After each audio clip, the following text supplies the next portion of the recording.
Have you ever wondered why people often say, life is an ocean of suffering? Is that an undeniable truth, or is it merely a belief that people have created for themselves? If poverty causes suffering, then why do the wealthy still suffer? Is there anyone in this world who has truly escaped suffering? Take a moment to think about it. Some forms of suffering are visible, clear, for everyone to see. But there are also hidden pains that only the person experiencing them can truly understand. The poor suffer because they lack money, while the rich suffer from the fear of losing it. Some people suffer from loneliness, while others suffer because they have too many people interfering in their lives. So, where does suffering really come from? How can we overcome it? And is it possible to live a life free of suffering? In this video, we will explore the deeper truth behind the concept of suffering and uncover the profound lessons it holds for each and every one of us.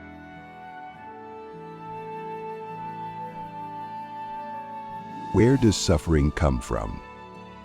We often think that poor people suffer because of their poverty, but how many of us realize that wealthy people also suffer because of their wealth?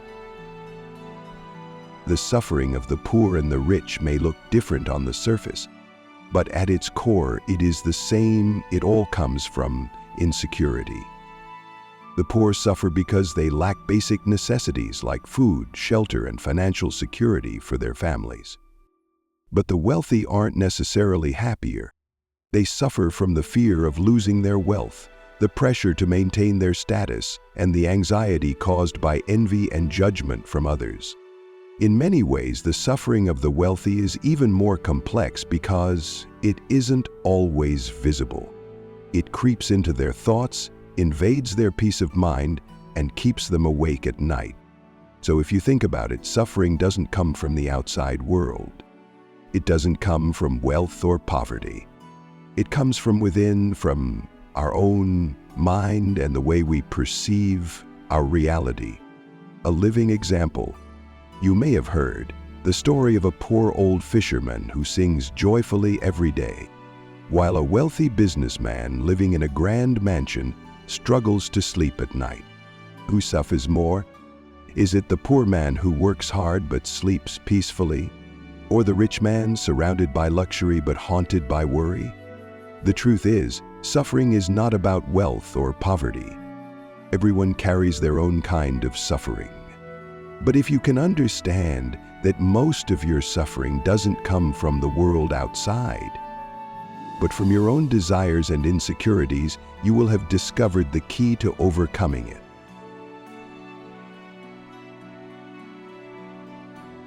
Why hard work doesn't always mean suffering. People often lump hardship and suffering together as if they are the same thing. But in reality, hard work doesn't always mean suffering. There are people who willingly run into burning buildings, put their lives on the line, and face danger every single day. Firefighters, rescue workers, and soldiers do this not because it's easy, but because they believe in something bigger than themselves. They face intense challenges every day, but are they suffering? No. Why is that? The answer lies in purpose. When people have a clear purpose, even the hardest tasks can feel meaningful. When you know why you're doing something, the struggle becomes worth it. A real-world lesson. Take a moment to reflect on your own work. Many people complain that their jobs are too difficult, too exhausting, too stressful. But what if they realize that their hard work is putting food on the table for their family?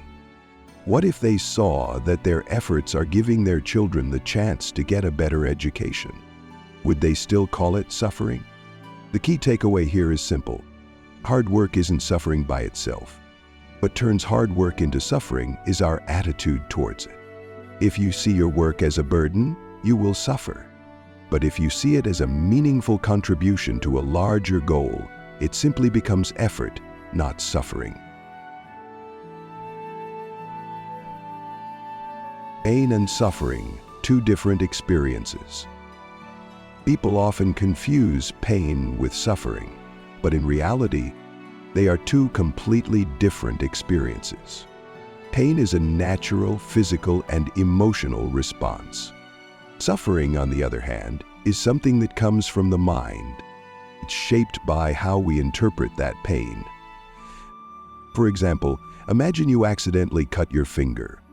The pain is unavoidable. It's a physical sensation that your body naturally reacts to. But if you accept it as a small accident, it's just pain.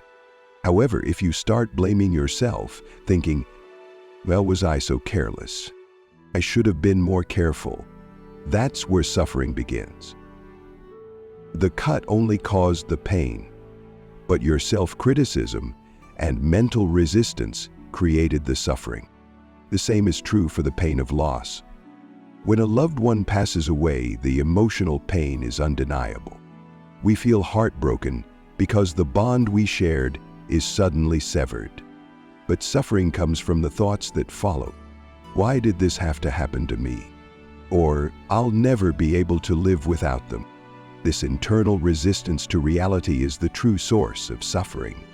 If we can learn to accept that everything in life comes and goes, just like the natural flow of life itself, we may find a sense of peace within the pain.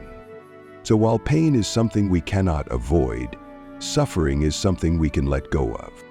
Pain is temporary, but suffering lingers because our mind refuses to let go of what has already passed. The moment we accept that nothing in life is permanent, we gain the freedom to live with more peace, clarity, and ease. At that point, suffering loses its grip on us. Unmet expectations, the root of suffering. Have you ever wondered why we often feel like we're suffering? Is it because life is unfair, or is it because we struggle to accept reality as it is? In truth, the deepest source of suffering comes down to two simple words: unmet expectations. Human beings are wired to want things to go their way. We want the weather to be sunny, but then it rains. We want clear, open roads, but we get stuck in traffic. We want others to treat us with love and kindness, but instead they may act cold or indifferent. When life doesn't match our expectations, we feel frustrated, disappointed, even powerless. It's not the situation itself that causes suffering. It's our resistance to it. Think about it for a moment. If we could accept that rain is a natural part of the weather cycle, would we still be upset when it rains? If we understood that traffic jams are just part of life in a crowded city, would we still feel angry when we get stuck? The problem isn't the rain or the traffic. It's our unwillingness to accept them. Unmet expectations aren't the real problem. The real problem is our inability to accept that life won't always go our way. Some people encounter small inconveniences and immediately feel miserable because they expect everything to be perfect. But if you can embrace the reality that life will never be completely as you want it to be, you will live with far more peace. Remember this: suffering doesn't come from events themselves.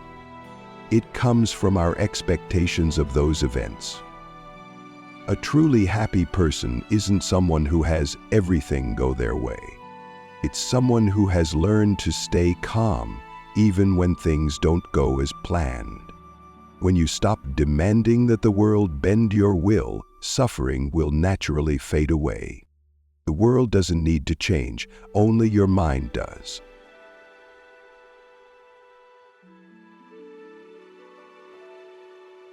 Life lessons, the meaning and value of suffering. We spend so much of our lives trying to avoid suffering.